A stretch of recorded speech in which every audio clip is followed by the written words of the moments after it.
Hey, what's up, everybody? Welcome to We're Watching the Watchmen, a podcast where we follow HBO's series, The Watchmen, one episode at a time. Tonight we'll be talking about the pilot episode. This one is called It's Summer and We're Running Out of Ice, directed by Nicole Cassell and written by Damon Lindelof. We will be in heavy spoiler territory here, so if you have not watched the show yet, this is not the show for you. We talk pretty in-depth about plot and stuff here. So, episode 1 of season 1 of Watchmen coming up soon. My name is Eric Madsen. I'm here at Flicksation Studios, P City, Wisco. What's going on? Over there in San Francisco, California, one Christian Estabrook. Christian, welcome. You don't start a war over goddamn lettuce, Eric. I don't. Maybe you should. I could not ascertain whether there were croutons, though, guys. Were there croutons? I'm doing well, Eric. Good to be here. This is the first real trip, right? The first real trip around the block. Of course, we've done this before with the Twin Peaks show, but now we're up and running in a new series to talk about, and I'm feeling pretty good, and we'll talk about why here in a minute. All right, and also with us, as per usual, Chad Colt, Reedsburg, Wisconsin. Chad, you're in rough shape, we'll say that. Eric, I live my life free of compromise and step in the shadows without complaint or regret. You do. Tonight I'm going to be doing the whole episode in a Rorschach impersonation. No, you're right. I got a cold. But I'm here. I watched the show. I'm ready to talk about it. I got some things I want to say, and I look forward to some of the stuff that we're going to talk about at the end as to what we're going to see coming. So should be fun, with or without a good voice. All right, so we're going to dip into episode 1 here in just a minute. Before that, we're going to tell you, get a hold of the show, guys. We have an email address. It's watchwatchmanpod@gmail.com, all one word, watchwatchmanpod. You can follow us on Instagram and on Twitter, and I forget the handle, Christian. Why don't you refresh my memory? That's pod. Whoa, geez, I'm doing a Chad impression over here. Yeah. It's Pod Watchmen on Instagram and Twitter. Pod Watchmen. All right. I don't think you can catch this over, 17 states, but yeah, you never know. Tech has come a long way, Chad. True. You ought to know. Or you can always call or text our voicemail line. That number is 608-535-9302. Give us a call. Tell us what you think. Anything about Watchmen, your predictions, whatever. Give us a call. All right. So, we're going to spoil everything here in episode 1 of The Watchmen. Or of Watchmen. Gotta avoid the. That's a ridiculous mistake for me to make. Without even thinking about it, and I know it's just Watchmen. Okay. Yeah, it's like Facebook. No the. You're right. They dropped that. I will also add that anything in the coming soon previews we will not talk about. I do not watch that. I turn that right off. So. We're not going to talk about anything other than what's on the actual episode. So we'll do a deep dive on that in just a second. All right. So our first episode, or our most recent episode anyway, we talked about the book and the film and some of our expectations for this thing. I'm going to get into our success rate with our first attempt at Christian Ponders here in just a second. But before I do that, so far... thumbs up, thumbs down. Without giving any plot away, Christian, how are you feeling after this first episode? Well, some of the stuff that I like the most about this, we'll talk about real early in the rundown, because this show starts off with a bigger bang than I could have ever imagined. If you had given me 200 Christian Ponders, predictions to do last episode, I don't think I could have come up with anything as far as how this show starts off. So with that, this show is it's bolder. It has a wider scope. It has a purer vision. Like I really feel like I understand the tone and the world building from just this first episode. And who knows, maybe it all falls to shit after this or doesn't amount into anything at the end. But based on this one episode, I think this was a hell of a introduction. I didn't re-listen to our episode, but when we talked at the end of our book and movie episode, I think I was pretty muted. Like I was looking forward to this, but I believe I kind of finished my thoughts of, hey, if it's about as good as the movie, that's good enough for me. Yeah. And based on this first episode, I think that was too low a bar. This is significantly more interesting and a better product than I was anticipating by a long shot. All right. How about you, Chad? Yeah, I really enjoyed it. I think you and I had a brief conversation because none of us really tried to talk too much about it. But I really came out with a different sense of what it was, or how do I say this? It was a lot different than what I expected, but I think in positive ways. I don't know if I'm 100% in love with the show yet, but I think it's got the workings to get there. And they definitely went in some, different directions than I expected. I mean, you're talking like falling squid, squid rain or whatever they called it, a lot of things I just didn't see coming, but really do kind of, or could fit into this world. So yeah, the way I put it was, I don't know what I was expecting, but this was not what I was expecting. So it's hard for me to get. It was positive. Yeah, for me, it's hard to get into much without the plot details. So I'll get more into this as we go along. But so far, I am pretty happy with what we got so far, and I think we got a really interesting thing starting here. So so far so good. Thumbs up. So let's take our lumps, gentlemen. What do you say? Let's talk about our success rate with Christian Ponders here. Yeah. For all intents and purposes, we got another 0 on the board. I think there's one that might be up for small debate, but and I think mine, although not true right now, I'm not entirely sure it didn't happen. So we'll talk about that too. But all right, let's relive what we did last week. We guessed, Christian, you had 3. You were expecting at least 2 direct references to Dr. Manhattan. Oh, God damn it. I think Why did I say 2? Yeah. Was there a 1? Yeah, they there showed was a TV clip, and it said Dr. Manhattan on Mars, and he was like building sandcastles. Oh, wow. I watched it twice, and I didn't notice that. What the hell? I didn't know what he was doing until the second view, but yeah, it's short. It's 10 seconds. But yeah, there's a shot of like TV, like news footage, and it shows a little blue dot on there, and Dr. Manhattan's like building stuff. Not like the glass stuff like in the movie, but he's building with just Mars dust. Wow, that's crazy. The second time I watched it, I took so many weird notes, and I missed that twice. That is crazy.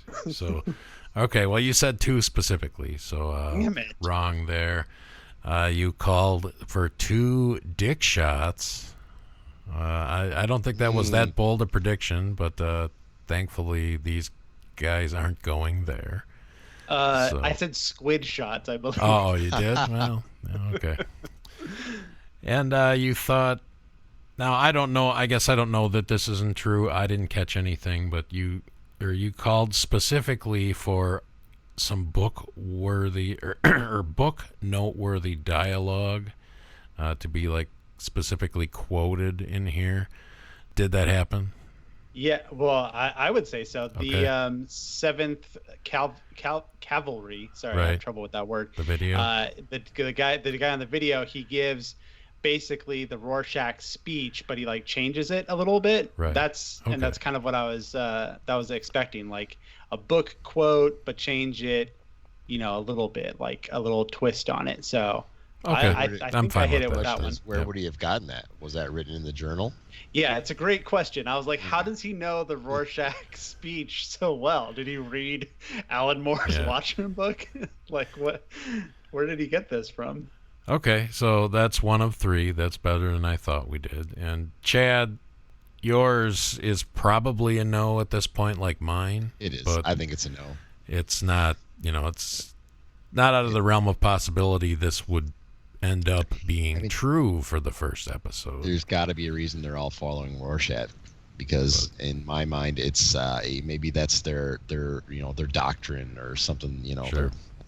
So So we'll your see. specific prediction was direct episode. mention of the Rorschach Journal in some way in this episode. So it's a no. not quite there. I called for 2 of the following 4 guys to not make it through the pilot alive. Louis Gossett Jr., Tim Blake Nelson, Don Johnson, and Jeremy Irons. I was calling for 2 of those 4 not to make it. Didn't happen, So close. but I don't know. Well, it didn't happen. I'm not fighting for a point here. I'm just saying down the road, are we maybe going to find out that Veidt's not actually dead? I don't know, because he's there clearly, but Yeah. there's the newspaper article that we'll talk about. I don't know. Right, which I couldn't read the first time, so Yeah. I had no idea what it said. All I saw was Veidt, and then I had to wait till rewatch and like, oh, that's what it says. That's interesting. So you got like a 1.25 out of the 2 you called, so pretty close. I think we were all, for how few points we got, I think we were all hovering in pretty close proximity, We which were is saying pretty safe. something. Were we? I don't know. I don't know. Well, and actually, guess. after the first time I watched it, after it was over, I kind of started thinking to myself, wait, maybe Louis Gossett Jr. was dead in that last shot. And then the second time, he's clearly moving. So, darn it. Almost had it. All right, so I guess let's talk about some plot, guys, and run through the scenes quickly here. In the first episode, once again, this called... It's summer and we're running out of ice. Yep, it's summer and we're running out of ice, which actually I'm not even sure what that title means. Honestly, does anybody? Sounds good. Yeah, it does sound good. So I'm guessing it's got to be it's got to be a song lyric or a line from a book or something, right? Oh, wasn't it in the closing credits song? Didn't they say that? oh, maybe. I think they did. I didn't watch the credits the second time. I watched the episode twice, but I didn't stick through the credits. But I think they say that line in that closing credits song, whatever it was. All right, so a quick rundown of the actual episode itself. You talked about kind of the bang it started off with here, Christian. We start with the quick little silent film bit. I'll actually get more into the plot of the silent film a little bit later in the episode, but we get the kid watching his mother or whatever playing the piano. The sirens go off. The father runs in. We get the pretty stark visions of the race massacre in Tulsa, Oklahoma from 1921. We get the kid escaping, everybody ending up dead, and the kid finding a baby walking down the road, basically. So, Christian, not exactly how one would expect to start out The Watchmen, was it? No, It was certainly not. not. Yeah. I mean, this silent movie intro and then getting into what happened after. I mean, this whole opening sequence before we get the title of the episode in the scene. I mean, who could have possibly imagined that this was going? I mean, they were seemingly pretty tight-lipped. I didn't go out there looking for anything, but what was shared about this series before it aired seemed to be pretty minimal and not very revealing. So I have to imagine that their goal was to catch people off guard, and boy, did they. And I know Chad shared something, and we'll get into this a little bit, but man, this opening sequence is definitely one that's going to linger with me. This was something that I watched with my wife, my sister, and her husband. They all came over. We watched this together, and after we kind of talked about it a little bit, and then when people kind of left, I was just on Twitter, like reading all these things, looking up articles and reading things about it, and seemingly hundreds of thousands of people learned about this event, about Black Wall Street and this race-based attack through the Watchmen pilot. A significant number of people learned about it because of this episode. And that's what I was hinting at in kind of my main rundown is, who could have possibly imagined that Watchmen would have any... I mean, I guess, I don't know, maybe we should have been expecting a little bit more. I mean, we did talk about like Damon Lindelof, and, this is a HBO thing. They would have wanted to put something out of a high quality, but I guess even if it was polished and it was effective, I definitely wouldn't have wagered that the Watchmen HBO series would be important. And now I think it might be. Like, this is something where it's like an actual piece of art that is kind of a vital thing. At least that's the impression I get from the first episode. Again, we'll see where things go, but could not have predicted that was the way things were going to go here. Yeah, it's like, for me, honestly, just with this specific scene. So yeah, you get the title and you get that music as the kids are like basically walking down the road or whatever before the next scene breaks. I was definitely kind of half in shock from what I just saw, and just, how fucking well put together it was. Yeah. But I was kind of struggling with, God, is racist stuff? Is that where we're going? Do we have to do that? It's like there's so much of that shit around. I know I was kind of bummed at first that that's what we were going to do with this, because that's not what I really was looking for. But as you think about it later on, it's like, well, must have been pretty uncomfortable to hear about Cold War type of shit in the middle of the 80s when the book and stuff came out. So right, I was definitely on board 20 minutes later. But yeah, at first I was just shaken by the scene, and then kind of questioning, oh man, do we have to do this?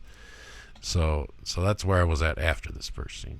Yeah, the first scene it's really kind of hard to digest, isn't it? It's it takes us all to an uncomfortable place, because it's sort of as we know from just the book, and it really does delve into like kind of real history, but takes it and stretches it and folds it and changes it in ways that are still relatable and understandable, but yet completely different. So it's it was definitely an interesting watch, and I'm looking forward to seeing where it goes. But I was kind of like you, Eric. It was, I don't know. I was like, well, is this really where this is going? And obviously a lot of that changes, and you start to see more. And also, once we get beyond this, you see some of the relationships that spring out of it, so we'll talk more about those relationships in the next part.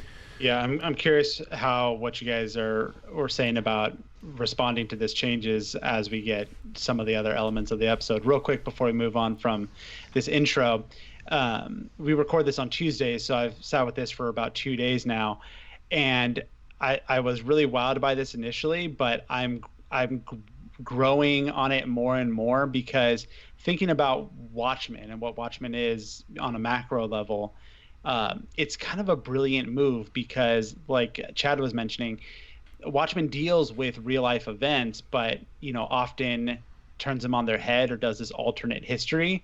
The United States winning the Vietnam War and Nixon ending term limits and things like that. There's all these things that are familiar but changed. And you see this scene, especially when the plane comes down, it feels like an alternate history. It feels like, oh, I understand what they're going for, but this is, heightened or stylized or whatever. And then, it doesn't even sink in for most people, I assume, until afterwards, learning that this was real. And it's like, wow, it's almost like a double reveal, because you get this whole thing, and then you realize, oh, this isn't alternate history. This isn't some, crazy sensationalistic story or an idea that they had. This is based on something that actually happened, and it fits right in line with, I think, the tone of what you would want from a Watchmen in 2019. Yep, for sure. Unexpected start. So we kick up from 1921 right to September 8th, 2019. So as soon as I see that date flash on the screen the first time watching this, my brain is immediately doing math. Even if it's the baby, they'd be 98 years old in 2019. So it's like, what the fuck was that when I started thinking about it? So anyway, that was my instant math. So we get the traffic stop here. We kind of learn how we see the cop wearing the yellow mask, pulling over the redneck guy for, I believe he thinks he's drunk driving or something. We kind of learn how the cops' weapons are locked unless they get special permission to unlock them. The guy has a Rorschach mask clearly in his glove compartment. We learn a lot more about what's going on in the scene pretty much late as the episode goes along. But yeah, it's kind of a weird, hard scene to digest because you don't know like who the panda is yet, and you don't really have a whole feel for what's going on. But it is a quick, effective scene and definitely helps to set the modern mood after the intro, I thought. So pretty decent second scene here. Any thoughts? Yeah, I think it's another good level of world building. Obviously, some of these things are explained a little bit later, but the cops wearing masks and getting a hint that the Rorschach group is not going to be a bunch of the cool guys. The Rorschach guys are not the cool guys in the show. So that we get. I like the world building, just stuff that's really kind of, again, like calls to mind things that are familiar but slightly different, like getting consent to use a body cam, the idea of a gun having to be locked and giving a reason for it to be just discharged. I think these are interesting world building elements, and this develops over the episode, but it sets up this thing that I don't know where it's going, or I don't know if it's making a point yet or if we're building to that, but it seems to be like this is at least starting some type of point about reversing the like power dimensions between cops and citizens and people of color and white people. I don't know if I was reading too much into it after that initial scene, but it seemed like the show was very cognizant of the cop being the one who was a person of color and then being shot down by a citizen, rather than stories that we're getting in our timeline that are in reverse. Yeah. So, and honestly, this was another like reversal of my expectation. I don't know why I thought this, but for some reason I thought the law enforcement people were probably going to be the heavies in this show. And yeah, they're not. And it's completely, at least right now, it looks completely opposite of what I was expecting. So, not that the cops are great people. There's some problems there, guys. But yeah. Well, Watchmen isn't really big on pure heroes. No, that's for sure. I don't know if I took this quite exactly the same way as you from this scene or this section, Christian, but it was very interesting to see, I guess, the fear on the police officer's face.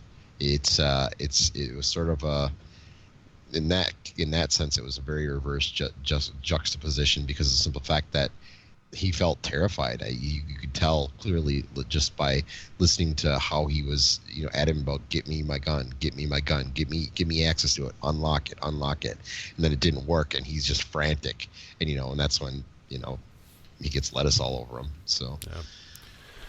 There's a couple of things I guess here that don't get resolved in this episode yet that I'm just curious on as far as rules go. I guess what's weird to me about this scene in retrospect is if the citizens know the gun situation with the cops, I'm surprised he put on at least a show for a while about how it was going to be, cooperative and stuff. just waited for all that time if you're just going to blast him anyway. I don't know. Yeah. So I don't. My only guess on that is he really wanted to just be like, okay, I'll see you later, and just get going. Yeah. But he knew the moment the police officer went back there and it was taking him that long that the police officer was getting his gun. Yeah. So I'm guessing he was thinking it's him or me. And I think you're right there. I think the lettuce proves that. It's like, Right. you fucker, you should have just left me alone.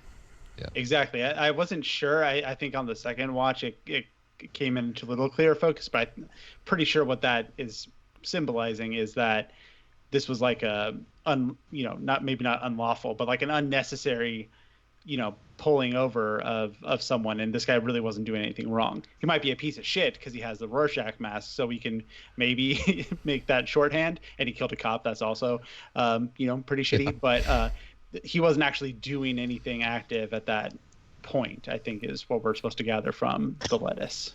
All right, so moving on to the next scene, we get our little musical interlude here at the Black Oklahoma performance as the police officer comes and talks to Don Johnson's Judd Crawford, who is going to be our police chief this evening. Pulls him out of the performance, takes him to the hospital where the shot officer is being worked on. And we meet Tim Blake Nelson's Looking Glass, or Wade is his first name, who I pretty much love already, guys. We get the romaine lettuce croutons bit here, which is quite good. And back and forth there, and then Miss Chief Crawford heads over and talks to the wife. So a lot of this is essentially an exposition dump, kind of telling us how the police situation works here. The police are masked as they are trying to remain anonymous, so they can't be attacked off the clock or whatever. So nobody knows who the police are, quote unquote, except for the chief, apparently, who just runs around in the Altogether. Black Oklahoma, the hospital with our Tim Blake Nelson debut, and the discussion with the slain, or he's not slain, he's not dead, but the injured officer's wife. Exposition, anything to say here other than this is exactly what, mostly for me, the first time is just trying to figure out, okay, is Don Johnson going to be a bad guy here, or what are we doing? Yeah, getting a feel for Don Johnson, that's a big thing. I'm so used to him playing a bad guy for like the last 25 years after playing a good guy for the first 25 years. It's it's kind of hard to go back, I guess. And it gets a little bit more clear later on. We'll talk about that for sure. No thoughts on Oklahoma, black or otherwise, from me, unfortunately, even though I might be the musical guy around here. Not good. Not good. Okay. And the other Oklahoma song we get in here, not good later on, but we'll talk about that. We'll talk about that a hundo P. But I got to echo you, Tim Blake Nelson. This isn't the best scene of him, but he rules. I mean, he's a great actor. I pretty much always loved Tim Blake Nelson, and this character is really cool. Looking Glass is an amazing superhero, or hooded person's masked person's name. That's awesome. And talk about continued surprises from the Watchmen series. Could they make a mask that rivals the coolness of a Rorschach mask? They got pretty damn close if they didn't succeed with this Looking Glass mask, which I am obsessed with. It's amazing. Yeah, it's pretty great. Again, they have a conversation here that you pretty much have no idea what they're talking about until the second time you watch it, and you're like, oh, yeah, okay, that makes sense this time. All right, so we move into basically meeting our lead character, what appears to be the lead character for the series here, as Angela Abar is her name on the show, played by Regina King. She's doing her bit with the eggs in front of the classroom, which is pretty cool if that actually works like that. I've never seen such a thing in all my days, to separate yolks with like a empty 20-ounce bottle, but that was pretty cool anyway. There's a bunch of shit. I don't know if you guys were taking in all the stuff in that room, like all the posters and what was all going on in the schoolroom in the background. Oh, hell yeah. Great stuff. On rewatch. Yeah. Well, I didn't catch any of it the first time. None of it. The only thing I saw first time, I was like, oh, it says Nixon on the wall. I wish I could see like or the smiley face from the eggs. Yeah. Oh yeah. I got the smiley face, which wasn't too cutesy. That worked for me. I'm okay with that. But on second watch, I mean, every single thing in that room is amazing. I mean, I was pausing it. I was doing the little 10-second rewind. I watched it on my iPad. But so much there. So that Nixon that I mentioned, it's 4 important presidents. Yeah.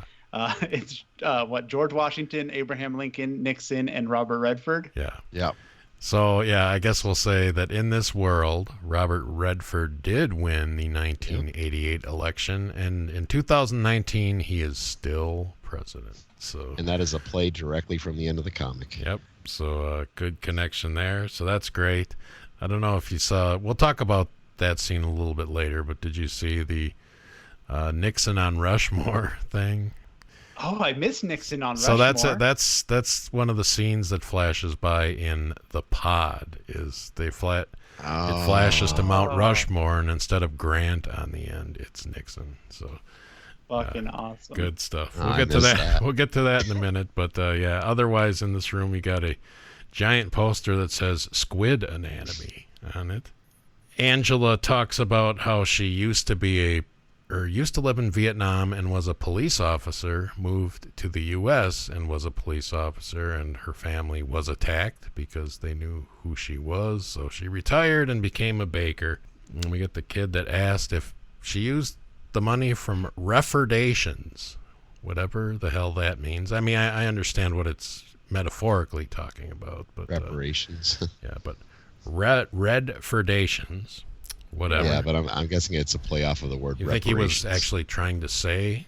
Okay, I thought that this world was calling it something different. I think they are. You're right, Yep. but it's a play off of the word. Okay. Yeah, I think it's intentional though. Yeah, it's talking about reparations for people of color, but since Redford was the one that's different, that's like their slang term. Okay, Redford. In this universe, that's how I took it. I didn't make the connection to Redford's name. We also get the I think this is where she says too something about being born in Vietnam before it was a state or something like that. So Vietnam is one of the United States, and we also get glimpses. It's here on the wall. We also get it again later. But there's a new American flag. Who knows how many states there are now? But there's definitely more than 50 because the flag is different. Yeah, for sure. So we get the ride home with I assume is her son. They have a little discussion about what just happened in class, and we get a siren going off, and none other than a Paul Thomas Anderson style Squid rainstorm here. So God knows how this is going to actually fit into the world. I have about 15 theories about what this squid rain could be, but I don't know. Squids falling from the sky. Apparently, it's a fairly regular occurrence. Yeah, she seemed very prepared. Yeah. When everybody did. The people on the street all whipped out umbrellas out of their bags as the sirens were going off. It was very rehearsed. So I want to know if it hurts you other than the fact that it could just literally hurt, or is it bad for you, or I don't know. So I guess it's stuff we'll find out. Chad, you're the new one to the book. You just read it 2 weeks ago for the first time, so you might have also Eric and I don't have the most squid attachment, so maybe this is a limitation of our conversation here, but how are you feeling with Squid in the series? Are we talking? How do I feel Squid at the end of the book, or no Squid at the end of? No. Just you didn't know about this whole Squid thing until 2 weeks ago, and it's been this thing that people have been talking about for decades. So this is fresh for you, and we got Squid rain. Like how are you feeling? Like are you into this? I don't know. For years, people have been telling me it's been raining cats and dogs. I never saw cats and dogs. So I guess I'm okay with Squid. Well, I guess we'll have to see how it goes. I don't really have a problem with it, but I probably don't have as many thoughts on the books as you guys haven't had years to think it over. So, I mean, Eric, I mean, you and I, we put ourselves out there a little bit, taking the, potentially bold stance of, hey, removing the squid in the movie, not that big of a deal. Like, it's not something to lose your mind about. And we kind of like the way the movie ends. Nevertheless, I was a pretty big fan to see squids here. It just felt like a bold choice. It just seemed like a real statement of, yeah, we're gonna do Watchmen stuff in here, and here's proof of concept of that. And also, like you said, it is a Paul Thomas Anderson way to do squids, which that's Eric's referring to Magnolia, which is my #1 favorite movie of all time. So how could this not work for me? It did. I was a big fan of the Squid Rain. All right, so after the Squid Rain, Angela goes home, talks to her husband for a bit, finds out she's been getting pages all morning that say Little Bighorn. So she gets excited and heads off quickly to her bakery, quote unquote. As she's going into the bakery, we meet Louis Gossett Jr. playing a very old man here in a wheelchair. First see him holding a newspaper that with the headline that reads, "Veidt officially declared dead," is what we see in the headline. He asks her when the bakery is going to open. She says a couple of months. He says he'll wait. And he asks her if she thinks he can lift 200 pounds, to which she says, "Sure, buddy," and goes into the bakery, gets her shit together, and we meet Sister Knight, Knigt. At this point, and going a little bit forward, because we did meet Looking Glass already. So there are some costumed heroes in this world, but they're all police, it seems, or all detective level or higher police. Yeah, is what it's like. When you're in the uniform, you're just a dude, but maybe when you move up a rank, you get to come up with some alter ego. I don't know, but she's pretty damn cool. That is for sure. So we meet her as she goes to a trailer park and basically apprehends a dude from a trailer. We see the "Fuck Redford" spray painted on the wall of one of the trailers, and we'll just kind of call it there. So, Sister Knight, Christian, how cool is she? Oh, man. Oh, man. Weigh in on this show. I think I did say something else as well. Like, I'm a Regina King fan, so I felt a little safe if the show was going to center around her, which was kind of the rumor. I don't know if we knew for sure, but I know there was that one poster with her on it. So yeah. I was like, all right, if we're centering on Regina King, like we're probably going to be pretty good. And whether or not I voiced that inclination, I think is definitely proved correct. Like if we're following her for a large part of this journey, no worries. Like worries have gone out the window. Great character, great costume. I mean, great car. Is she wearing blackface?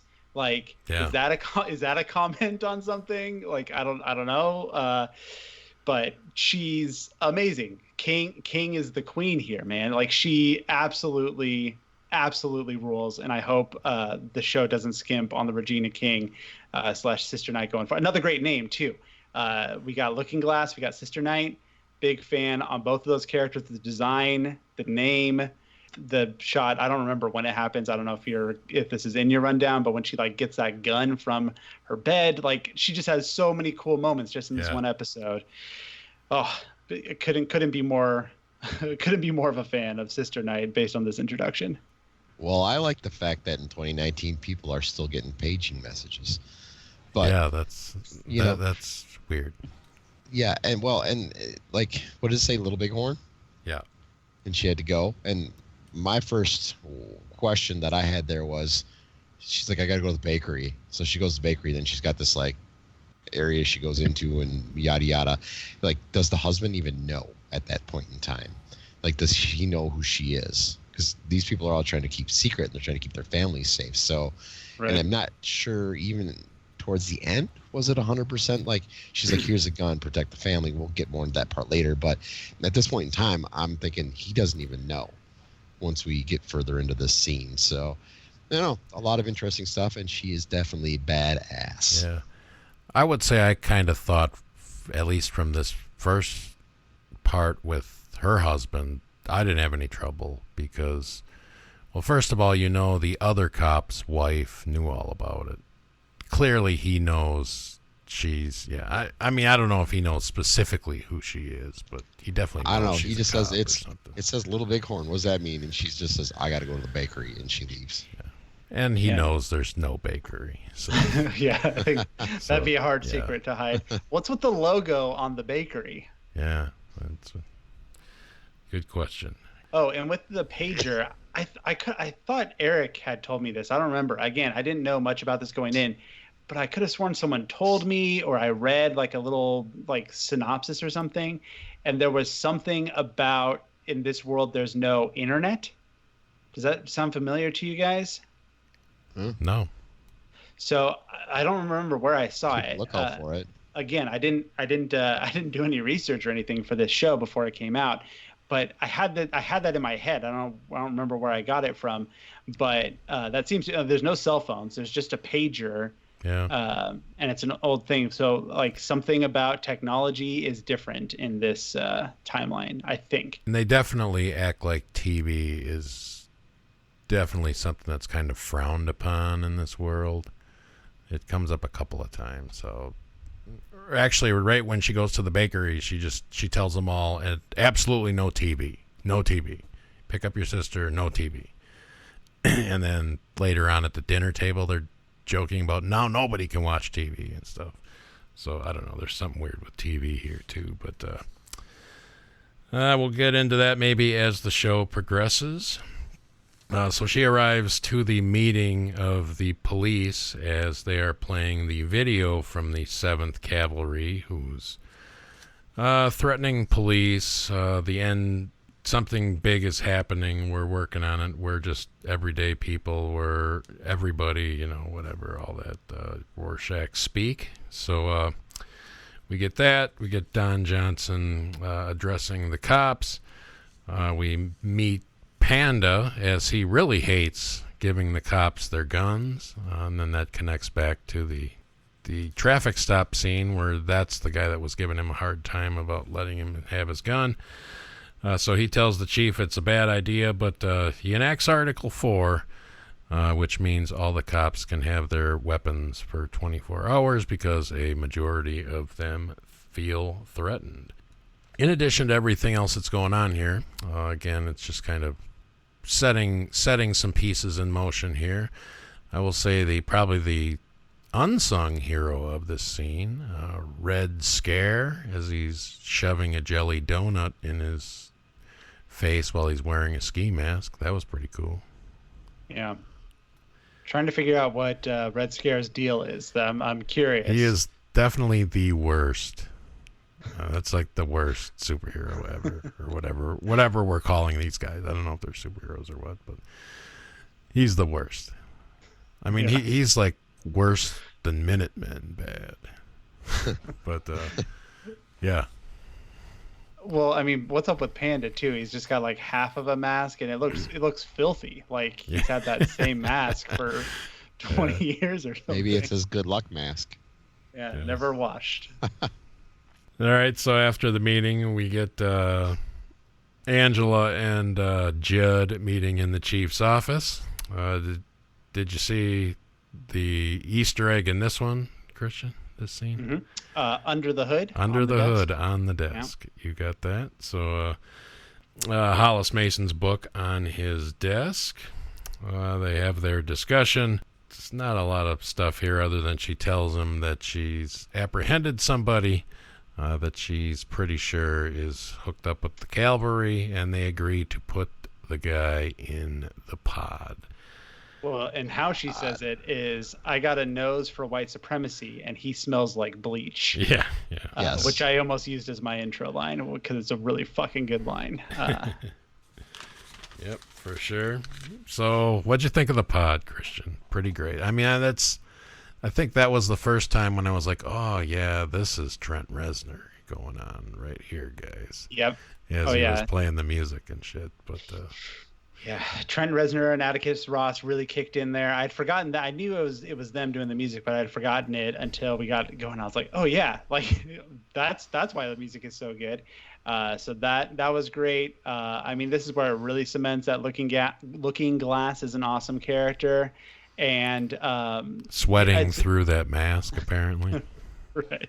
I mean, it's a great scene. Those lines. I mean, I also this surprisingly, I didn't have anything written down on first watch, but on rewatch, I had 3 intro lines I was weighing, and I was going to say, Eric, how would you feel if I defecated on the American flag? Yeah. That was a pretty good one too. There was actually another line from this scene that I was thinking might have been one of your options too. I can't remember it now, but yeah. Pretty good. But yeah, I mean, even without noticing Nixon on Mount Rushmore, the shots, I mean, the like Squid stuff, I mean, I love, again, like this show's really clever with like putting in world building stuff, like letting you know what the Watchmen world in 2019 is like when Tim Blake Nelson's character says, do you think interdimensional organic terrorism is a plot by the government, or something to that effect? I got pretty close, I think. That's just by asking that question, we know that that's a thing. Like there's conspiracy theorists out there who deny the Squid attack or things like that as being government conspiracies, and like that's a determining factor on whether or not they're racist or a part of these sects of people. And so just great injections of understanding. I don't know what they did cut to the World Trade Center, so are we supposed to take that 9/11 did happen in here, and I guess it's supposed to connect as the same thing, like, or maybe a Squid did 9. I don't know. I wasn't sure what there was definitely a clear shot of the 2 towers. I don't know what that meant exactly, but nevertheless, it looked cool. Looking Glass is cool, and good world building, great music. This was one of the better scenes for sure. Yeah, the music was awesome. I want to talk for a second about the pod. Now, what is the pod? I know what they're using it for, and we've got this guy called the Looking Glass in there. Now, does he actually have any superpowers? Or, I mean, I guess my theory is like all these images invoke something in the guy, and this guy is basically a really badass detective, and he can just detect these things. That's my guess. It's either that, or is he getting some kind of reading from the machine or something? It's not entirely clear. But they didn't show that. I mean, I'm going with the book premise that there are no superpowers other than John. So that's not terribly clear in the movie, but it's definitely clear in the book. So is he just a master of reading people, or is he getting some kind of reading off the machine? I don't know. And that's my guess, and that's how it gets the name Looking Glass, Yeah. Right. He could be like the guy Dexter, who was like a master of like blood splatter. He could be like that for interrogating people. Like he could just be really, really good at reading people. That's possible. But I don't know. I feel like there is little hints of maybe there's some superpower stuff in here. If there is, I think it's going to be subtle. It's not going to be like Thor or something. Or is his mask got some kind of tech in it where he can detect pupil dilations and stuff like that? Sure. Yeah, it could be something with that, because his mask was sort of like a shiny, reflective thing, and nobody else's really was like that. Oh yeah, his mask seems impossible. It seems like magic. So like it's. What great design! So good. Who knows if we'll get an explanation for it specifically? Maybe that'll be a future Christian Ponders. Will we get the explanation of Looking Glass's mask? So yeah, the pod thing. They decide he probably knows something. She apologizes to the guy shortly thereafter beating his ass to find out cattle ranch, where we go to pretty much have our action pinnacle of the episode. The shootout, we have the 7th Cavalry guys disassembling watch parts, throwing the batteries in a bucket. We see that. Now, watches have been outlawed or something? Well, just that specific battery that she talks about later on with the fake lithium. The old kind with the fake lithium, yeah. Gotcha. Yeah. So anyway, we get the shootout. We get some pretty badass Sister Knight stuff here. You don't learn a lot. We find out the cops are equipped with Archie-style air vehicles, which is a pretty cool sequence there. The crash is good. The emergence from the crash is pretty good. All around, not a bad action set piece here, guys. Yeah, I'm not going to be coming to these episodes for the action, I don't think. Sure. Though this is good. I hope they don't overload. Like this was probably just right. One solid scene. I don't need more than that. I hope. I feel like the show has more potential than that, and I hope they don't think that that's what people are tuning in for. A la Game of Thrones. Like Game of Thrones, it has some great action scenes, and obviously I'm not trying to open a can of worms here. But it doesn't need to be like a Jason Bourne movie where it's like 2 hours of running. Right. Because of course there's iconic battles and action in Game of Thrones, but for my money, it's those conversation-based, political-based episodes. That's when that works, and I hope that they realize that that's the strength here. It's the dialogue, it's the characters, it's the world building.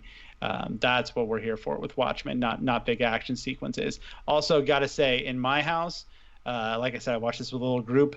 The cow violence did not go over very well with people. People were not feeling that level of cow violence.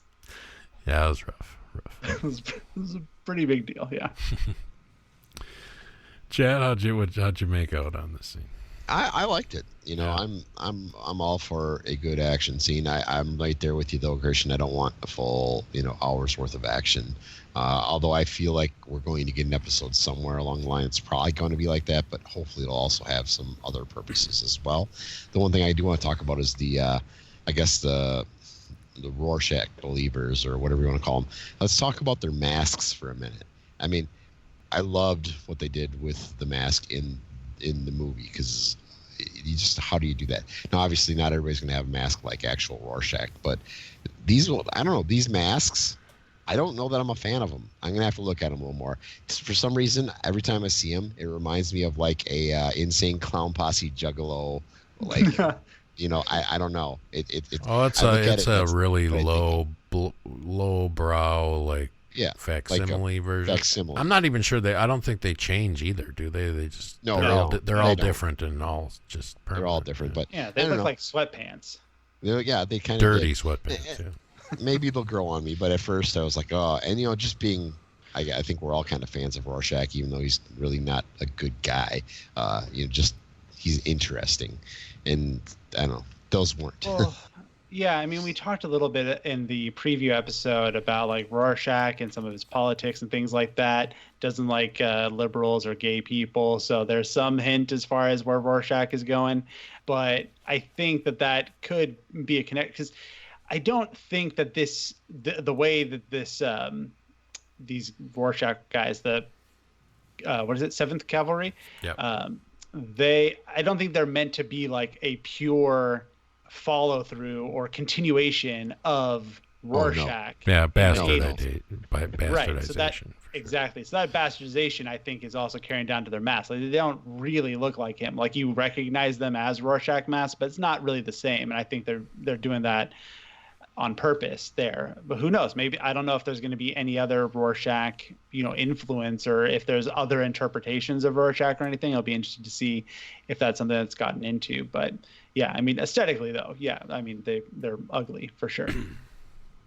So one little quick aside here before we get all fucking nuts here for the next scene.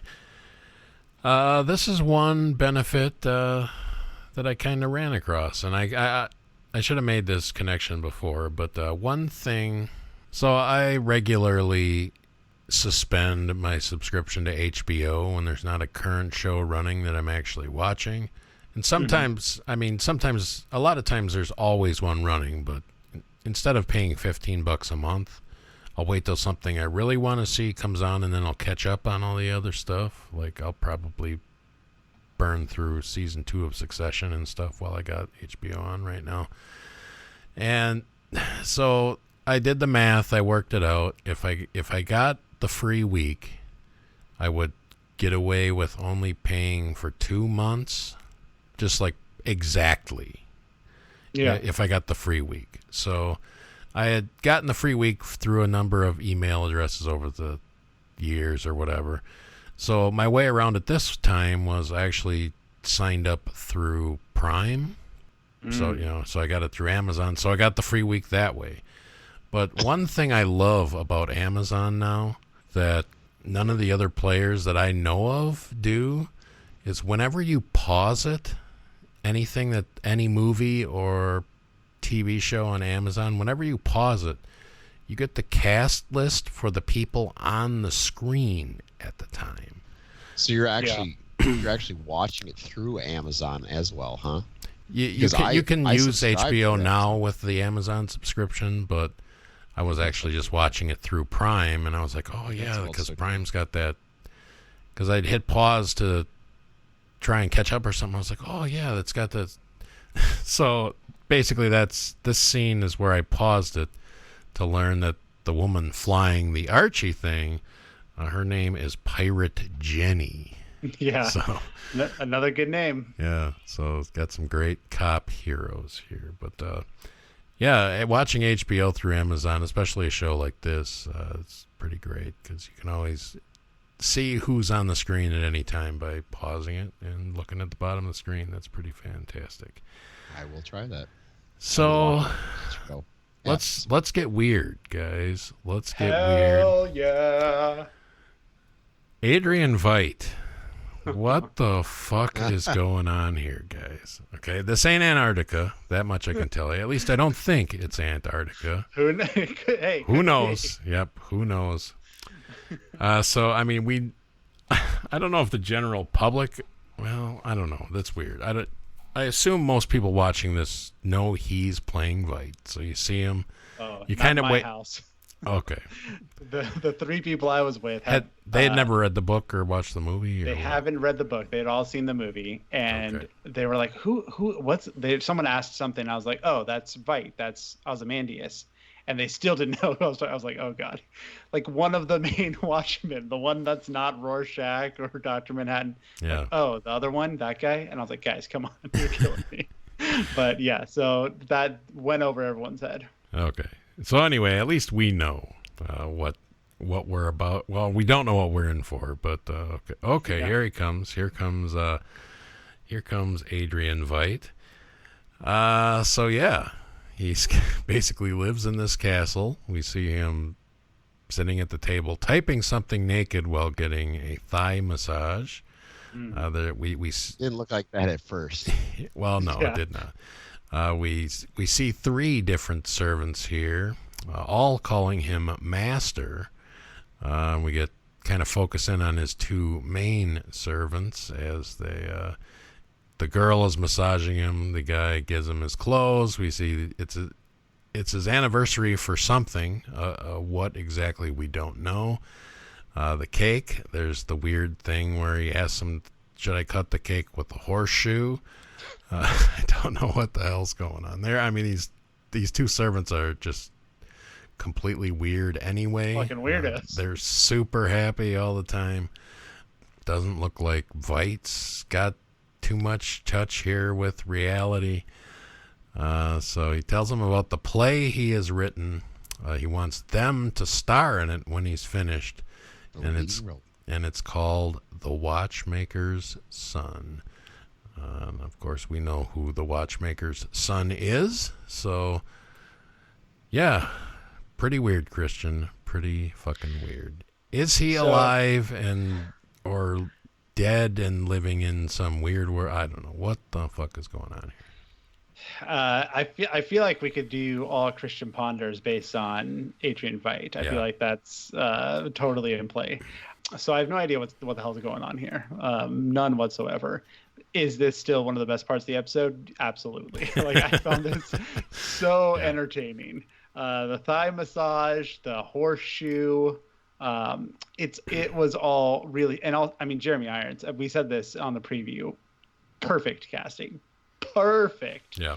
Capital P. Love this. So I hope we have more Adrian Veidt. I don't need a ton. I don't need a ton. I don't even know if I want like an Adrian Veidt episode, but keep it coming at a steady pace is what I'm hoping for. So I are we just gonna get maybe just this little aside every week into the light what Adrian Veidt's up to, or do you think he's gonna tie into the major narrative or what? I think it's maybe this is Ponder's material. I don't know, but what? Yeah, I'm just struggling. Yeah. This could definitely be stuff for Ponders, but I think it's totally possible that this is like a side thing and it seems like completely unconnected until it is connected. I think that's in play. But I kind of got from Eric's rundown, you correct me if I'm wrong, it doesn't seem like you had any idea what was happening here, which I'm glad. I was like, I don't think I'm missing anything. I was like, I know I'm not like the biggest Watchmen expert, but outside of knowing who this character is, I don't think I'm supposed to understand any of this. Chad, do you have an explanation for anything in this scene? My specific question for either of you is, do you, and I'm going somewhere with this, do you know why the servants are so weird? To answer that second part, I have no idea why the servants are so weird. Okay. No idea. I don't know what the hell's going on in this scene, no. It's a lot of fun, though. Stay tuned for the end of the episode, gentlemen. I got something brewing for you. All right. Yep. This scene was certainly the bee's knees. Okay. I do think he is alive. I don't think he is really dead. And I do think he is going to come into play. The only other possible thing that I thought, and I kind of thought this at let's segue all the way back to the very beginning of the episode when they're doing the little movie screen thing.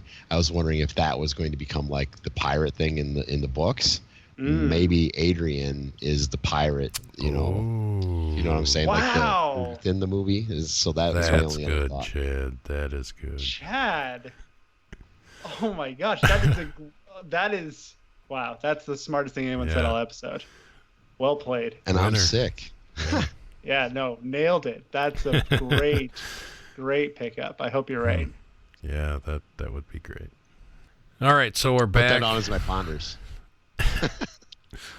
All right, so let's go back to grim reality here. We get the dinner at Angela's place. The Crawfords are there. All the kids stuff. The kids are singing the President's song, which includes Nixon and Redford in there. So more president stuff. They do the joking about the TV. Don Johnson lets rip with a chorus from Oklahoma. And I guess he's better than I expected, but I still kind of hate the whole scene. So pretty silly. Get a little discussion outside. Where she talks about the watch batteries, and the chief thinks maybe I don't know, what are they making, a cancer bomb or something? Why? Cancer bomb. Yeah. They've been quiet all this time. Why are they starting things up again? And he seems like an egotistical guy, so maybe he's worried. He says he is, but he doesn't really look all that worried. So Not much going on here, guys. Any thoughts on the dinner scene or the quick aside outside? Not no, really we'll follow up. Might be a genesis here for another ponder, so put a pin in that. Just real quick. Obviously, we're getting to the end of this. Well, we assume the end. Maybe there's going to be flashbacks. Who knows how much more Don Johnson we're getting? But I've never watched a Don Johnson TV show. I'm not really familiar with Don. I've seen him like in a couple of things here and there, but would never have considered myself like a fan in any way. And I don't know, I liked him in this episode. I thought he was gave a pretty decent performance. Yeah. And he was real genial in the scene. I mean, maybe we're going to get this backstory and he was some terrible monster and that's why they put this singing scene. That would also feel Watchmen-esque. But from what we got, this was a good character and a good performance. So another surprise. I liked Don Johnson. Who'd have thunk? I agree. I really loved everything he did in this episode, and I was kind of sad to see the ending because I was like, man, I was hoping, Eric would be 100% wrong and we would continue to see him because he did a great job. And sort of his demeanor in some of the episodes, this is kind of a weird offshoot. This has nothing to do with really anything other than the way my mind works. I actually could have seen him as a general running the Stargate Command on one of my favorite, Stargate shows or something. I don't know why, but I saw he, do you know what I'm saying, Eric? Because you've seen the show. Maybe yeah. You know, and I don't know. He had this air about him, like he was. He's a very magnetic guy for sure. So. And it more so when he's not a bad guy, which he's been an asshole and everything for, like I said, last 20 years. So. Yeah, I agree. Totally cool here. All right, so we go to his house. The first thing we see here quick is on the TV, we get our promo for the Minutemen TV show that's coming up. We see animated versions of all the original Minutemen in this commercial, including our good friend Hooded Justice at the end of the table. Couple of references to my favorite Minuteman, Dollar Bill, in this episode. Yeah. They show him there. I forgot to mention when Sister Night kicks those guys' asses at the cattle ranch, they have a big poster of Dollar Bill up in the house. So that was something. But they read some lines from the comedian. I don't remember the commercial specifically, but they may have been quoting the comedian in there. I assume this is probably something we'll get ongoing commercials or ads or whatever for this Minutemen series. I don't know. Maybe that's it already, but who's... Yeah, if it means something, I think because I read it as possibly like a tongue-in-cheek type thing, like, hey, look, in this universe, they recycle old stories and put them on this, allegedly prestige TV show. Sure. And, oh, hey, that's what you're watching too, dummy, like right now on HBO. Yeah, it was like the American Heroes series. American Heroes story or something, yeah. So I thought maybe they were just being tongue-in-cheek, but who knows? Maybe they come back to that for some point. We'll see. Judd Crawford has a quick call with the governor. Gets a call about the injured officer who is awake. So he decides to throw on his uniform and head in. And stupidly, of course, as we all knew the second he got in that truck by himself, that this ain't going to go well. Exuded off the screen to me that he was about to run into some shit, for which he did.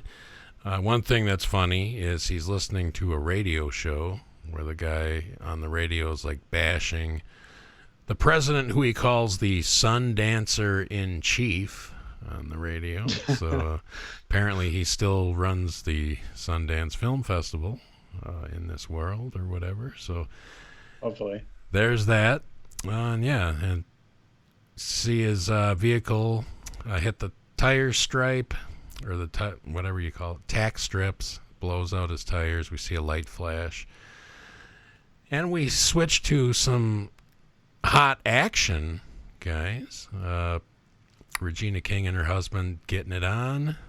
In the closet. Yeah. This is the closest Christian got. I know. Yes. I was like, come on. Almost there. Naked man ass. Yep. It's close. We get some coitus interruptus as the phone is ringing. Voice on the phone. I know me and Chad recognize the voice on the phone. I assume Christian probably did too. Yeah? Yeah. Okay. So we pretty much know who it is. I don't know if you're supposed to know who it is or whatever, but he says, I know who you are. You got to come here. I got something to show you. Is your father Marcus Abar? To which she says yes. I don't know if that's going to come into play later, but he did ask her if her father was Marcus, which it is. So she grabs her two guns. That's pretty, Christian said it before. It's awesome. Yeah. She grabs the shotgun, gets the pistol out of the fireplace, tells him to shoot anybody that gets to the porch, unless it's her. She goes out to where she's supposed to go. We see old Don Johnson's Judd Crawford hanging from the tree lynched, obviously. We see Louis Gossett Jr. in a wheelchair below there, holding the rope, sitting there with the sign that we saw on one of the children in the original, in the front scene here, the 1921 scene. For whatever reason, Judd Crawford is missing his left shoe and sock. I don't know if that's supposed to mean something. The camera goes up the rope, down the rope. We see the badge beneath him, and then we get the blood drip. Homage to the smiley face blood drip from the other Watchmen stuff. So 2 of them. I should have pondered that. What the hell am I doing? So there it is, guys. What the fuck is going on here? So is he the kid? Is that what we're supposed to think? Yeah. I mean, if he's the baby, sure. he's a 90-year. Yeah. Did he say he was 105? So that's too old. He says. No, I guess we don't know how old he is. Well, he could be the boy in the box then. Yeah, he'd have to be the boy then. He's the boy. Sure. Yeah, he's the boy that was in the box. The baby? Yeah, was it Will something or I thought it said here. Well, that's Reeves. something I was going to get to. So, okay, and we might as well get there now since you brought it up. Okay, his character name, Louis Gossett Jr.'s, is Will Reeves. Okay, so the silent film that he's watching at the beginning, the black marshal in there's name is Bass Reeves. Mm-hmm. So, again, I don't know how that's connected. It clearly is, but I don't know. Did he give himself the name? I think that'd be most likely, right? He was on his own. That makes sense. I'm glad you said the 105 thing, Chad, because I forgot about that. And I was thinking he was the baby all this time. And the baby would have no connection to Bass Reeves whatsoever. Yeah. Makes sense that the kid would, though. So if this is the kid, yeah. The baby would be pretty old, too, though. Well, the baby would be 98 years old if he was 1 when they found him. If he was 1 in 1921, he'd be 98 years old in 2019. Mm-hmm. So I don't know, man. Where are we going with this stuff? 105 definitely means it's the older kid. Then that makes sense. Yeah. But okay. So yeah, I was going to draw the Reeves connection here. So there it is. Yeah. Bass Reeves in the movie. Will Reeves is Louis Gossett Jr. Did you read that, or did you just pick up on that on rewatch? No, it says it's on the rewatch. It's in the subtitles of the film. It said, when he unmasked or he takes like cloak off or whatever, it says, it's Bass Reeves, the Black Marshal or something, it says on the screen. Wow, okay. You guys did some good work. And actually, the only reason that clicked for me is because before I watched it the second time, I had seen that Gossett's character name was Will Reeves. So when I watched it the second time, then the Bass Reeves clicked. Nice. So, I like it. I don't know where we're going with this stuff. I don't know what this storyline leads to. I imagine there's more of this. I'm wondering, are there going to be other? I don't know. How does this tie in with the rest of the show? I'm trying to figure out. Or is there going to be more introductions like this? Is there going to be another crazy past scene in episode 2? Maybe this is not one of my ponders. Maybe I'm tiptoeing on you guys. Is that going to be a template, or is this just a one-time thing, and then we explore this more in depth as we go along? I don't know. It's intriguing, and also the cutesy smiley face homages and things like that. I guess I anticipated that would be a big part of the show, and I don't know. Maybe it was just the goodwill set up from the introduction, but. None of it was too precious for me. I was kind of like, you know what? I'm okay with that. I'm okay with this blood drip with the egg smiley face. Stuff is all right. So, maybe you mentioned this, but you guys both noticed that, Louis Gossett Jr., Will Reeves at the end there had that same piece of paper with that note, take care of this boy. And he kind of had it. You only see it for a brief moment. But he kept that for 100 years. I don't know. 98. In his pocket? In his pocket? It's not good condition. For a long time. I mean, it looked pretty old. So, I mean, I don't know. So are we going to get more Don Johnson? Are we going to get backstory on him and why his character died this way? I mean, because, I don't know. I didn't miss anything, right? We don't know why his don't know character who in or particular why. would be lynched like this. Is it his lineage? Is it something he did directly? I guess we'll see how that plays in. I get the feeling there's a checkered past. The only thing I can say though is that the moment he says he woke up, I'm gonna put on my suit and I'm gonna go down, I said, "Uh-oh, that's not good." Yeah. I knew the moment he said that. I knew. I'm like Eric's gonna be right about at least part of this. I'm right here, and I was like, "Dang it." Yeah, it was weird. I was like 45 minutes into the episode, completely resigned that none of these guys were gonna die. And then all of a sudden, yeah, when he's getting dressed in his closet or whatever, it's like, oh fuck. He told her he was gonna have one of the guys drive him, and I knew he wasn't gonna. And then he doesn't, and you're like, yeah. See ya, Donnie. Have a good one, buddy. Real quick, I know we did the whole rundown, but before we get to Ponders, my sister might listen to this, and she'd probably be upset if I didn't mention it. When we were watching early on, there's a clear shot of a chapel, and she's like, "Oh, that's 100% the chapel from Westworld," which she's watched like 3 times. So I take her word for it. So looks like some sets might have been reused from another HBO show. Interesting. I did read that most of this was filmed in Wales, UK. So I don't know if that's a usual spot for HBO. I don't have any idea, but if it is, if that's where they shoot Westworld, then yeah, probably got your answer right there. Not seen one episode of that show. Oh, you should do it, man. It's good. All right, so that's the episode. Any further thoughts before we get into the predictions, guys?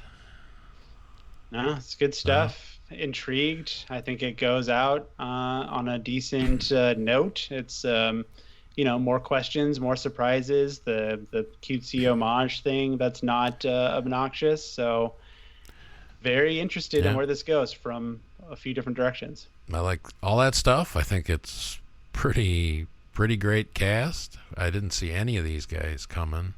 I was all in my head. I was just throwing these names around like, what the fuck are they going to do with these people? And pretty great. And yeah, Regina King, fan-fucking-tastic. So can't wait. So far, so good. And I'm just going to be thinking all week long, what the hell is going on in Viteland, guys? So yeah, looking forward to next Sunday. So let's take some time here, guys. Christian Ponders, what do you think might happen in the next episode specifically? Christian Estabrook. All right, I feel like these are pretty bold. We'll see. Obviously, we try not to hold back. We don't have the best track record on these things because we don't want to go for the safest stuff. And of course, I'm referring to us having done this before because of the Twin Peaks show, obviously, for anyone who's new with us. But predicting what happens next episode. It isn't about actually being right. We hope to be right, but it's about really fun when we are. But yeah, and maybe more fun when we're not. Possibly. I'm gonna do these in order of like the more like least to most left field picks. Oh, okay. The first one, I don't think this is easy, but I feel decently good about this. Maybe I shouldn't. So I think Lou Gossett Jr.'s character, Will, I guess it is. We're gonna get some kind of backstory. It doesn't have to be a scene. Maybe it is. Maybe there's just like an explanation or a reference to some way.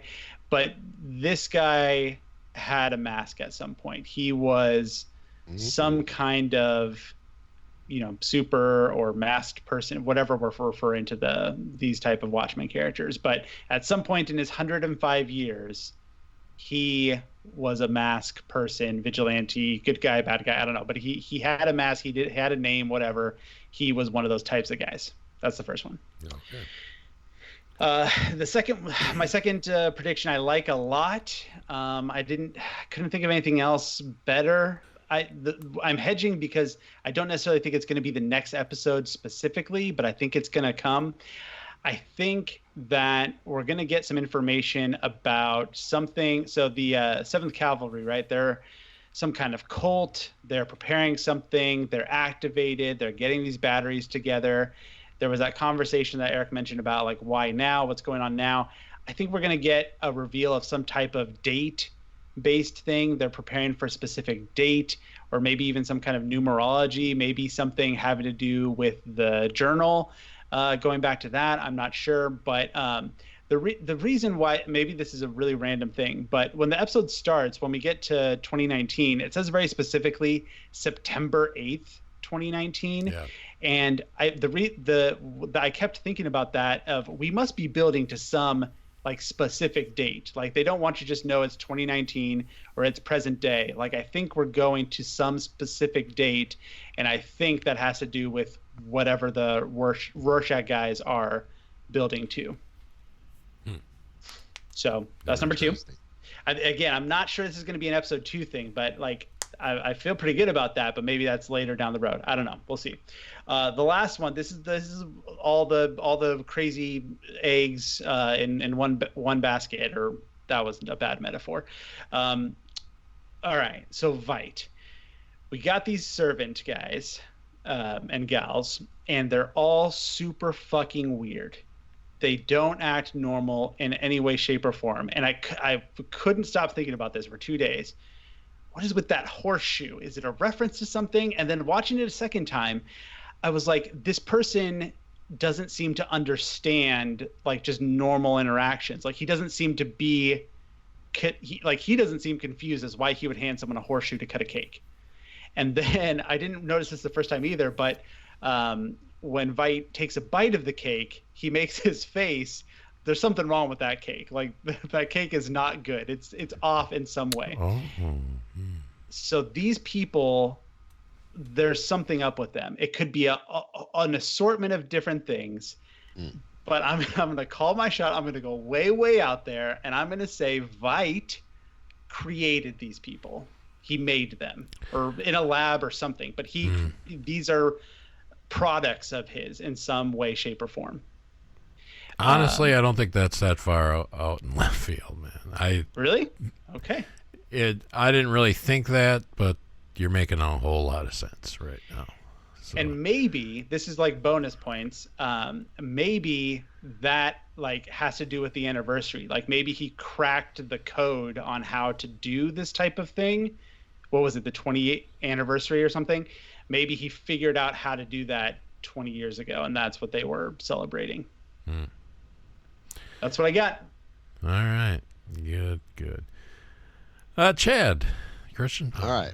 Well, I don't know if on the fly today, or did you? No. Well, kind of. I mean, I had a few ideas, and I've been honing them in, but I don't have anything great just specifically for this episode. But I got a couple that I think are good in the long run. The one for this episode, upcoming episode 2, is I don't think we're going to see Dr. Manhattan in the next episode, and this is kind of a play off of our what do you want to say, our old Twin Peaks stuff, because we kept saying, oh, Coop is going to show up. Coop is going to show up. Coop is going to show up. And he never did. So I just don't think we're going to see him in the next episode. And I'm not talking in the metaphorical sense or in like a TV thing or, somebody, mentioning him. I'm talking he's not physically going to come down back to Earth from Mars or wherever he's at and actually show up in the next episode. I think we're going to be seeing him, of course, but I don't think it's going to be the next episode. That's really all I got for the next episode. But a couple of long-term ones, or maybe this one isn't. I don't know if this one could be revealed in the next episode. I actually think Will Reeves might have actually killed Judd Crawford. Now, hear me out. They have their encounter. He does ask if he could lift 200 pounds. 200 pounds. Is that what Don Johnson is, roughly? 200 pounds. And that's his proof. I don't know. It's a stretch. And I don't know that Will Reeves' character is like that, because you see him as this little boy, and now you see him as this old man in a wheelchair. So we just don't know anything about him. But that was kind of my thought on that. And the other one, and this is a long-term Christian Ponders, I think we're going to see Robert Redford actually play himself as a president. I haven't heard anybody talk about it anywhere, and anything I've read anywhere. But how can you say Robert Redford is the president and not try to get him involved in the series? All right. I don't know. That's a good guess. If I'm to guess on that, I think we'll see a Robert Redford, but it's not going to be the Robert Redford. Oh, that'll just break my heart. That's just dumb. But okay. Yeah. I mean, obviously Nixon wasn't around to play himself in the movie or whatever, but we got Redford out of retirement to do like 25 seconds in Avengers Endgame, so anything's possible. Yeah, fair enough. All right, I have one for sure. So we know the only other name in the cast, at least as deep as I've looked, that we recognize as far as character goes, and I mentioned this in the last episode, is we're going to have Lori in here, who is in this cast list goes by Lori Blake. She was like Lori, not Jupiter. It's like Jupitorix or something. It's chick or something. Yeah, I can't say it, but she finds out she's the comedian's daughter. So now in this, apparently, she's going by Lori Blake, and it does say Silk Spectre also by her name. So I don't know if what that means exactly, but I'm going to take a guess. I'm pretty sure we'll see her next episode, I would assume. And I'm going to say she's somehow connected to the 7th Cavalry. So I don't know. Oh. She's somehow connected to what? The 7th Cavalry. This might be too early of a prediction, but I see them not exactly being what we think they are. And I don't know, it's hard to explain. I just don't think they're a bunch of racist jerks running around doing whatever at least we think they're doing now. I think there's more to it than that, and I want to say that she is somehow involved. Next episode, that might not be able to develop all that quickly enough, but so yeah, I say she's going to show up and she's going to have some connection to the side that we don't expect. So yeah, Christian, always going for the fences. You always come prepared. I had a couple things. I got like 6 that could pertain to Veidt, but I just don't know at this point. It's a crapshoot. Is he dead? Is he alive? Is he? Yeah, I don't know.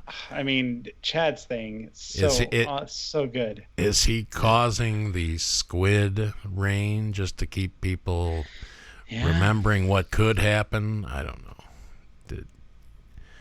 I'm sure it'll unfold over the weeks what people actually know about that event in this day and age. I don't know. Do they still think the false thing happened that happened? Do they know the truth? I don't know. Hard to say, but the seeds are sown, guys. I'm liking it so far. I'm liking it. Now, timing is everything, Christian. I think we can all attest to that. And so it goes with Chad's Twitter challenge. So, I mean, we don't have any idea the future of Don Johnson in this show. He's certainly not alive, so we don't know if we'll see him again or we won't. So it was a good time to pick Don Johnson for Chad to follow on Twitter. Chad, how did that go? I followed him. I found him. I followed him. And I thought I had sent him something, and it was pretty mundane. And then I went back to look, and I had not sent him anything. So I don't know where I got in my mind. So I really had nothing to send. Like, what was I going to say? I don't know. I kept thinking, like, how do I make this, Watchmen related, and just be like, hey, Don, how's your Watchmen experience? I don't know. I couldn't think of anything good with Don Johnson. I mean, he's Don Johnson, so... I'm going to have to up my game here because I know I've done better than this. But, the good news is with Don, I was able to find him and I was able to follow him. So. All right. That is good news. Was he tweeting much Watchmen stuff? Or not that I saw. Does he tweet much at all, I guess? My problem with Twitter is I rarely read all the tweets. I mean, it's just, I don't know. It's still great that we have a Twitter segment named after you, though. Yeah. Yeah. All right, I'm ready. Twitter challenge. You guys ready for this? Yeah. Let's do it. Quite a few options, actually. I think that this segment should live on. We went big last time. Don Johnson, didn't really know anything about the show quite yet, but after watching the first episode, there's only one direction I could take this. If you need to call someone on the phone, if you need to get your gun unlocked, you got to call Panda. So you better be following him. All right, Panda it is, Chad. Jacob Ming Trent is the actor's name. So we look forward to seeing how the Twitter challenge goes this week, Chad. Step up your game. All right, that's pretty much it for the episode. Don't forget to email the show, watchwatchmanpod@gmail.com, or follow us on Twitter and Instagram at podwatchman. Contact the show anytime, 24/7, by text or voicemail, 608-535-9302. My name is Eric. You can find me on Twitter, Hazer, Hazer75. You can find me helming the Flicksation podcast. You can find me pretty much anywhere online, so do that, please. And follow our Facebook page as well. That's probably the best way to see what we're up to with this show. What We're Watching the Watchmen has a Facebook page. Check it out. Christian Estabrook, thanks as always for joining the show. You have a lot of things going on, but you just hit a milestone, 100 episodes, man. I've done 100 episodes of a horror movie podcast with our friend and colleague Ian and Nichols. So for that episode, him and I did a combined list of our top 100 favorite horror movies of all time. We list every single one of them. We talk about a bunch of them. We listen to a lot of listeners' lists and emails and thoughts along the way as well. Really fun episode, and haven't heard too much feedback yet, but people seem to be downloading it quite a bit. People love lists. So yeah, and there's some surprises on there on the lower part of the list. Number 1 might be a big surprise, so that's a lot of fun. That show's called It's Only a Podcast. Talking horror movies. Just did episode 100, and our next episode we're doing The Lighthouse. So lots of good things happening there. And then I have a film review show that's we're just doing like bonus episodes right now. We're kind of in hiatus, but most recently 2 of the 3 of us talked about El Camino, the Breaking Bad movie that's on Netflix. So that was a fun episode. You can check that out. And it looks like the hiatus is over, so I might have more news to talk about next week when we have our next episode, but that's getting cooking again. So 100 episode, end of hiatus, and the beginning of a new show. So a lot happening. And Chad is sick. Chad is sick. Chad, thanks man, for toughing it out tonight. Yeah, I'll be all right, So if anybody is interested in following me on Twitter and seeing what I do with any of these Twitter challenges, all my old Twitter challenges are on the same one as well. It's at TP Bookhouse on Twitter. I have a whopping 29 followers now. So picked one up. It's in. All right. Yeah. I mean, I'm getting up there. I really feel if we do this for a few more years, I might get up to 100. So. Now, whoa. A few more years. Yeah. But yeah. And if you want to follow my other account, it's at Pratil, Pratil. Looking forward to this series. So see you all next time. Sure. I don't have much to say tonight. So. I'm sure Chad will be back to his full strength self the next time we meet again. And check us out once again every Thursday here for our thoughts on the previous episode. We'll keep it rolling. Thanks. Contact the show. Always a pleasure to hear from you folks. And if you got a second, please go over to Apple or Stitcher or wherever you listen to the show and give us a lofty 5-star rating.